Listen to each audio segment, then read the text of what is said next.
ಇಂದೇ ಡೌನ್ಲೋಡ್ ಮಾಡಿ ಮತ್ತು ನಿಮ್ಮ ನೆಚ್ಚಿನ ಶೋಗಳನ್ನು ಆನಂದಿಸಿ.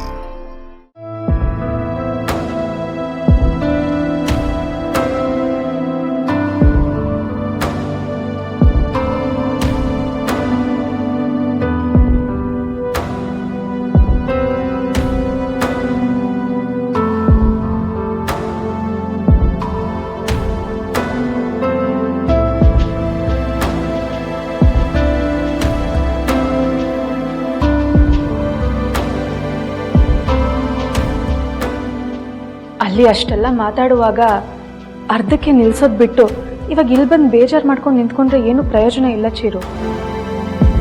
ನಿಮ್ಮ ಅತ್ತಿಗೆ ದೀಪಂಗೆ ಅಷ್ಟೊಂದು ಅವಮಾನ ಮಾಡಬಾರ್ದಾಗಿತ್ತು.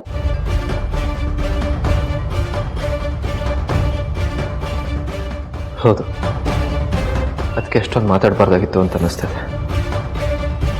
ಅದನ್ನಾಗಲೇ ಅಲ್ಲೇ ಹೇಳಬೇಕಿತ್ತು. ನಿಮ್ಮ ಅತ್ತಿಗೆ ಮಾತಿಂದ ದೀಪಂಗೆ ಎಷ್ಟು ನೋವಾಗಿರುತ್ತೋ ಏನೋ. ಹೌದು, ಅವ್ರು ಏನಾದರೂ ಒಂದು ಕೆಲಸ ಮಾಡ್ತಾನೆ ಇರ್ತಾರೆ, ಸುಮ್ಮನೆ ಇರೋರೇ ಅಲ್ಲ. ನಾನು ಅವ್ರ ಮನೆಯವ್ರಿಗೆ ಸಹಾಯ ಮಾಡಿದೆ ಅಂತ ಹೇಳಿದ್ರಲ್ಲ, ನಾನು ಅದನ್ನು ಸಹಾಯ ಅಂತ ಮಾಡಲೇ ಇಲ್ಲ. ನಮ್ಮ ಮನೆಯವ್ರಿಗೆ ಏನು ಮಾಡ್ತಿದ್ನೋ ಅದನ್ನೇ ಅಲ್ಲೂ ಮಾಡಿದ್ದೀನಿ. ಅದು ನನ್ನ ಕರ್ತವ್ಯ. ಅದನ್ನ ಅದಕ್ಕೆ ತಪ್ಪಾಗಿ ತಿಳ್ಕೊಂಡಿದ್ದಾರೆ. ಅದನ್ನ ನಿಮ್ಮ ಅತ್ತಿಗೆ ಮುಖದ ಮೇಲೆ ನೇರವಾಗಿ ಹೇಳಬೇಕಾಗಿತ್ತು.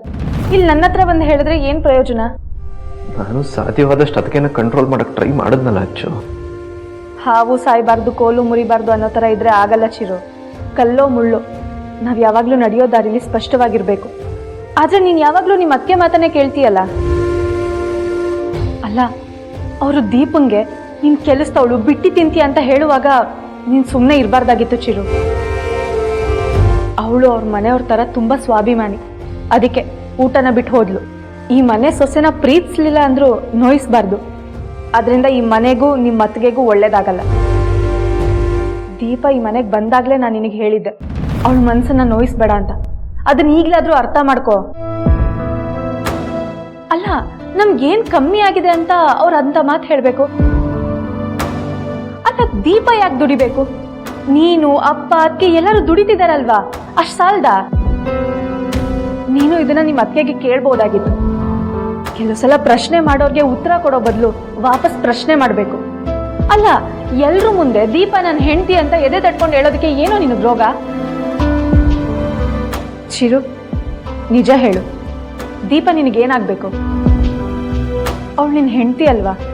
ಅವಳ ಬಗ್ಗೆ ನಿನಗೇನು ಅನ್ಸಲ್ವಾ? ಏನೂ ಅನ್ಸಲ್ಲ ಅಂದಮೇಲೆ ಅವಳ ಜೊತೆ ಹೇಗೆ ಖುಷಿಯಾಗಿರ್ತೀಯ? ನಾನು ಅವರಲ್ಲಿ ಒಬ್ಬ ಒಳ್ಳೆ ಫ್ರೆಂಡ್ನ ನೋಡಿದ್ದೀನಿ ಅಚ್ಚು. ಅವ್ರ ಜೊತೆ ಇದ್ದಷ್ಟೊತ್ತು ಸಮಾಧಾನ ಸಿಗುತ್ತೆ. ಅವ್ರು ಮಾಡೋ ತರಲೆ ತಮಾಷೆಯಿಂದ ಆ ಕ್ಷಣ ಖುಷಿ ಕೊಡುತ್ತದು.